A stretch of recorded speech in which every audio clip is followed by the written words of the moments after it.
Good morning to you. I am Bleischrodt. I'm a project developer at IVN Nature Education in the Netherlands. And for the past few years, I've been the driving force behind the tiny forest movement, the tiny forest gardens, and also even indoor forests.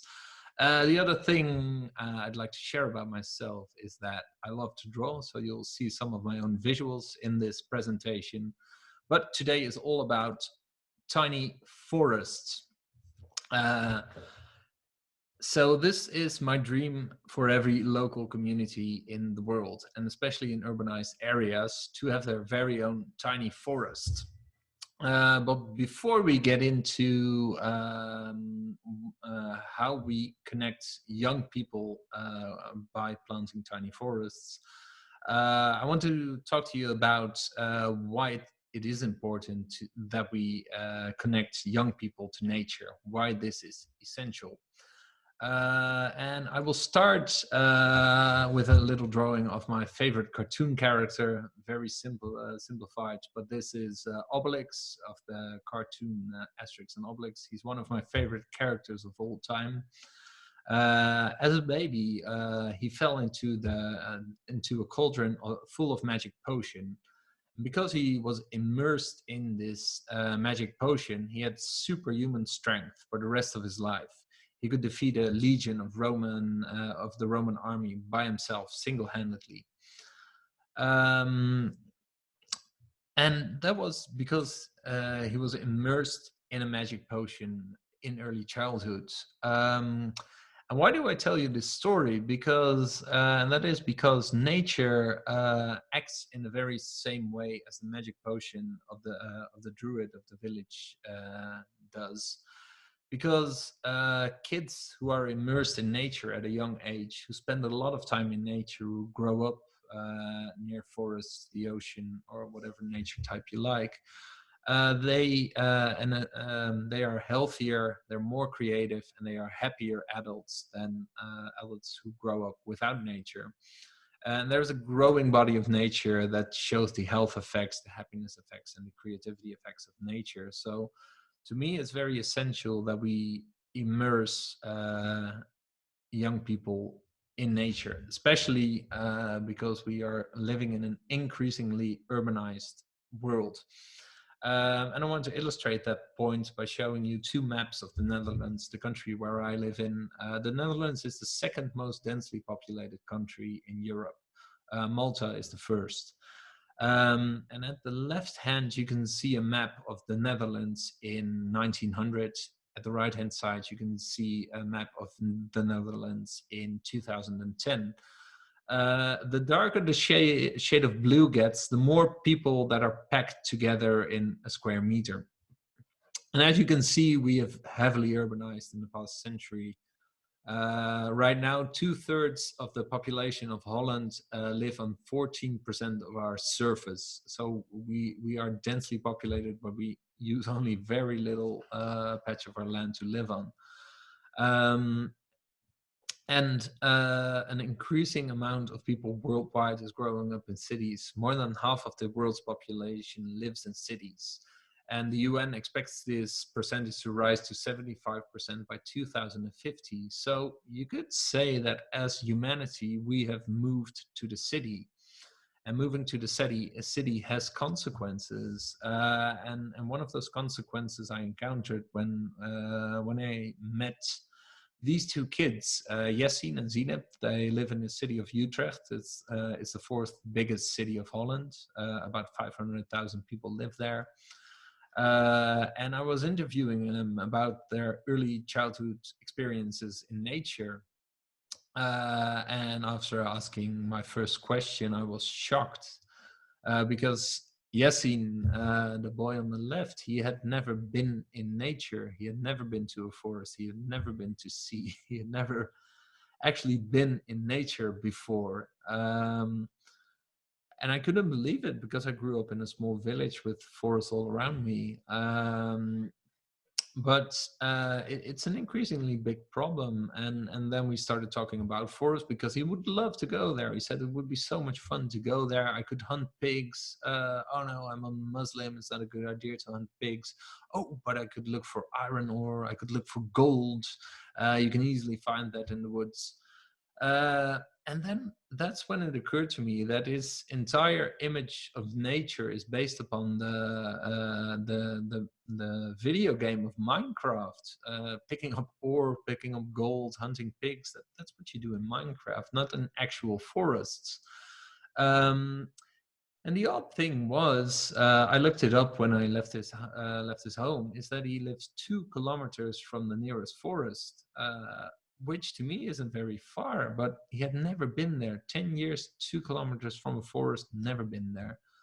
And that's an increasingly big problem worldwide. And the University of Sheffield has this beautiful study that shows that. They interviewed one family and they looked at 4 generations of the same family, and then they asked them the same question. When you were 8 years old, how far were you allowed to go away from home without adult supervision? And their great grandfather of the family, who was 8 in the year 1919, was allowed to go 6 miles without adult supervision. His son, who grew up in the 1950s, was allowed to go 1 mile by himself to the forest. So his daughter, growing up in the 1980s, she was allowed to go half a mile without adult supervision. She was allowed to walk to the swimming pool. And then in 2015, her son, Ed, he was 8 years old by then, he could only go 300 meters from his house on his own. So you can see within 4 generations, the territory of kids in cities or just kids growing up has gone from really big to really small. Uh, and the scary thing is because it's 300 meters, you can see that everywhere in cities. And you can imagine why, because cities are now built for traffic. They are built for cars and mobility, not even mobility, but for cars. And they're not built for human beings anymore. And that's a change we need to make. Um, so within 300 meters, there's usually no nature reserve or even a park available. So if we know this, how do we connect youngsters to the natural world? And this was especially alarming to me because biodiversity is decreasing at an alarming rate. The climate change seems irreversible. Maybe it is, maybe it isn't. And then we have a generation of kids growing up without even visiting nature. So half of the world population doesn't visit nature, never gets there, doesn't feel a connection to it. And that was a question that kept me awake at night. So how can we reconnect these kids in cities to nature? And the answer really came from an industrial engineer in India. In 2014, a couple of months after I spoke to Yassin, I saw this TED Talk, An Engineer's Vision for Tiny Forests Everywhere. And in 5 minutes, Sharma, he explains how to convert any plot of barren land, whether it's a parking lot or a desert, to a lush green native forest. And the best thing about this idea is that the forest doesn't need to be big. It can be really small, as big as 6 parking lots or a tennis court, 200 square meters. And I was instantly moved by this project. I wanted to do it because I thought that's small. Every neighborhood has a patch of land like that. And if we can convert it to a natural forest and connect it to kids, man, we're onto something. So I reached out to him and I sent him a tweet and I said, well, Shubendu, can we do this in Holland? Because I see you work in the tropics a lot. Well, you replied within minutes, and he said, well, sure, we can do this. Let's have a Skype meeting. So right now I'm going to fast forward in the story. So a year later, I had arranged the money, the location, and everything was in order for the forest to be planted. So a year later, Shubendu and I visited the site where we would plant our very first tiny forest, the very first European tiny forest. Here you can see Shubendu testing the soil of our first planting location. It was located in a park near 2 schools. near the environmental education center. So for us, it was a perfect spot to connect people, especially to connect school kids to the project. I would have liked it to be a more urban look, but the patch in the park was the only plot available at this time. So a month later, we planted our very first tiny forest, and before the planting day, it looked after the planting day, it looked like this. So on the left, you see a picture after the soil preparation. So we have a nice, nutritious, loose soil with good drainage. And on the right-hand side, you can see the forest after it has been planted and after the mulch has been applied. And well, that's when an exciting time started, because we didn't know if this method would work. It was the first time this Miyawaki method of planting forests was used in Europe. There were a lot of skeptics. So I'm not going to keep you in suspense any longer, because the method, it worked, and to me it worked brilliantly, because we were able to convert this piece of grassland into a wild urban jungle, a native woodland. And this is what it looked like last year, after 3 months of droughts, 3 months without rain, and the forest still looked like this, green, lush, growing, crooked, all going all the way. So a true wilderness. The trees are about 8 to 10 meters high already, because this was last year, and the forest is 2 or 3 meters higher, bigger right now. And if you look inside, you can actually see that it's a dense woodland. You can actually go in there and feel immersed in nature. And there are all kinds of fungi which show that the soil is developing very good. And our scientists of the Wageningen University, they have already discovered 500 different species of animals in this small patch of land. And they found things like bumblebees, caterpillars, moths, a cucumber spider eating a fly, one of my favorite pictures, dragonflies, and a rabbit even making a burrow inside of the tiny forest. So it works for biodiversity, but we're not here for biodiversity. We want to talk about how to engage young people to nature. So how do we do that? So the tiny forest, it started out as a planting method experiment. But after planting the first forest, we realized, well, tiny forest is not just the Miyawaki planting method. It is about a school adopting the forest. It is about connecting the forest to the neighborhood, to the local community. And well, I especially like to talk to you about the school project. How do we do that? How does the school adoption work? Well, first of all, the school adopts a tiny forest for a minimum period of 10 years. So they promise to use it for 10 years. And all the kids become our tiny forest rangers. So we have this tiny forest ranger program set up to engage them to nature. Well, what does a tiny forest ranger do? Well, it does what a normal ranger does as well. So they help to plant the forest. They help to maintain the forest. So they pick up litter, and they do a little de-weeding. They make small repairs. They water the forest during droughts. But they also do research in the forest. They monitor the growth. They look at soil samples and see what life is like there. And they map the biodiversity of the forest. And they actually use the forest as an outdoor classroom. So we have a curriculum in place, ages 4 through 12, which allows the teacher to take every age group outside into the forest and do a lesson in the tiny forest. And the other thing is that the tiny forest rangers, well, they organize excursions for local people and for family or friends, and show them around the forest and tell them about their very own tiny forest.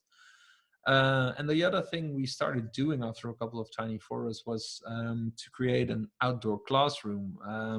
This is important for teachers, so they have a place to instruct the kids. and they have a place to do the outdoor lessons. It's always big enough to accommodate one classroom of about 30 kids. And we also give teacher training. So we train the teachers not only to give nature lessons outside, but we want them to teach math and language outside too, because that can be done easily. So in this way, we hope that the teachers use it as an outdoor classroom and make sure the kids go outside every month and connect to nature, even while doing math. Well, we started getting a lot of questions because the tiny forest concept has become very popular in Holland, and people saying, "Well, I'd like to do this in my garden, but well, I don't have a 200 square meters in my garden. Can you make it smaller?" So we decided to make it even smaller. We developed a box which you can order through a web shop that contains all the materials and instructions to create your very own tiny forest in your garden of 6 square meters. So it's like an IKEA style box with instructions, all the materials necessary to create it.